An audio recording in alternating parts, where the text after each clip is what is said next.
Dikisahkan, Abu Jahil yang terkenal pelit bertamu ke rumah Abu Nawas. Ia lalu mengungkapkan maksud kedatangannya. Ia ingin meminjam uang sebesar 100 dinar. Tentu saja Abu Nawas kaget mendengarnya.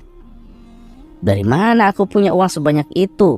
ucap Abu Nawas. "Ayolah Abu Nawas, aku yakin kamu pasti ada. Pinjamilah barang sebulan," pinta Abu Jahil merengek. Awalnya Abu Nawas enggan mengabulkan permintaan Abu Jahil, tapi karena didesak terus-menerus, Abu Nawas tak kuasa menolak. "Tapi janji ya Abu Jahil, hanya sebulan," kata Abu Nawas mewanti-wanti. "Tenang Abu Nawas, aku janji bulan depan kebun aku panen, pasti akan aku kembalikan," balas Abu Jahil singkat. Singkat cerita, setelah sebulan lamanya, Abu Jahil tak kunjung mengembalikan uang. Padahal saat itu kebun milik Abu Jahil hasil panennya banyak dan melimpah. Wah, bahaya Abu Jahil, dia tidak menepati janjinya, batin Abu Nawas.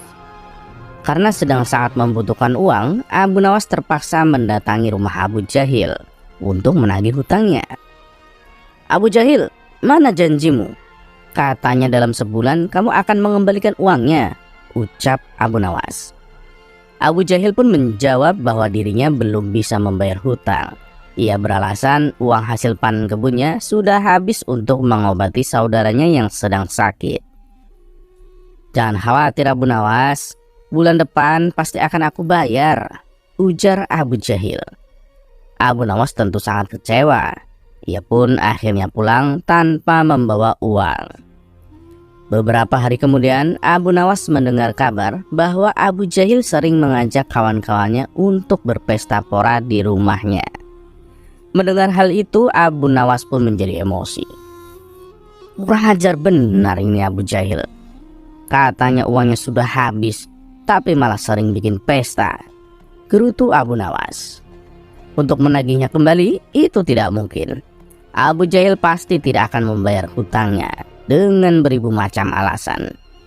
Akhirnya terbesit di benak Abu Nawas suatu ide untuk mengerjai Abu Jahil. Esok harinya, pergilah Abu Nawas menemui sahabatnya yang ada di kampung seberang.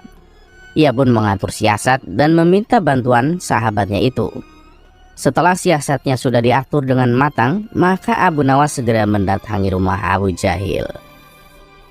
"Abu Nawas, kenapa kemari sekarang? Aku kan sudah bilang mengembalikan uangnya bulan depan saja," kata Abu Jahil. "Oh Abu Jahil, kamu jangan salah paham dong. Aku kesini bukan mau menagih hutang, tapi aku ingin mengajakmu menemui orang pintar," balas Abu Nawas. "Menemui orang pintar? Memangnya untuk apa Abu Nawas?" tanya Abu Jahil penasaran. "Jadi begini Abu Jahil, di kampung seberang katanya ada dukun pesugihan yang bisa membuat kita menjadi kaya. Nah, aku ingin mencobanya ke sana," jawab Abu Nawas. "Wah, benarkah Abu Nawas? Baiklah, aku ikut juga ya. Aku juga pengen kaya," sahut Abu Jahil kegirangan.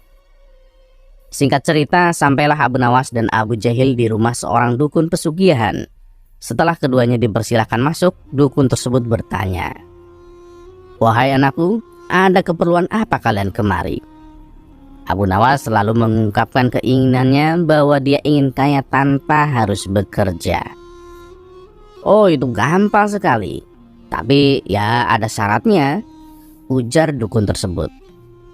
"Memangnya apa syaratnya Tuan?" tanya Abu Nawas. "Syaratnya harus ada tumbal. Tapi jangan khawatir, tumbalnya tidak harus dari keluarga. Orang lain juga bisa dijadikan tumbal.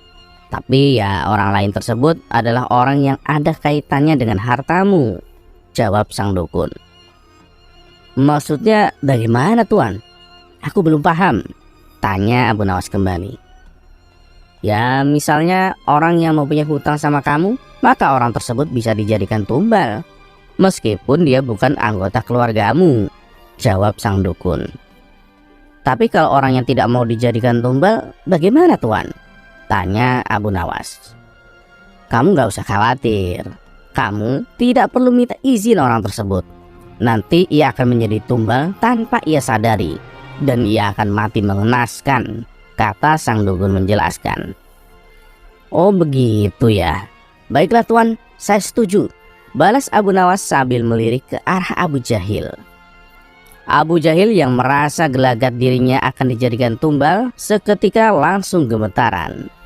Kemudian Abu Nawas diajari mantra oleh sang dukun sebagai ritual. Saat tengah malam, sepulangnya dari rumah sang dukun, di tengah perjalanan Abu Nawas berkata, "Abu Jahil, utangmu yang 100 dinar kemarin nggak usah dikembalikan, saya sudah ikhlas." Mendengar itu Abu Jahil langsung ketakutan. "Waduh, jangan Abu Nawas, aku akan mengembalikan uangnya sekarang juga. Nanti setelah kita sampai di rumah, aku akan langsung mengembalikannya," sahut Abu Jahil ketakutan. "Loh, bukannya kemarin kamu bilang uangmu sudah habis?" goda Abu Nawas. "Anu Abu Nawas, uangku masih banyak. Aku kemarin itu cuma bohong sama kamu," ucap Abu Jahil. Akhirnya hari itu juga Abu Jahil langsung mengembalikan uang yang ia pinjam dari Abu Nawas. Usut punya usut, ternyata dukun yang didatangi Abu Nawas dan Abu Jahil adalah sahabatnya Abu Nawas. Abu Nawas dan sahabatnya itu sengaja mengatur siasat tersebut supaya Abu Jahil segera melunasi hutangnya.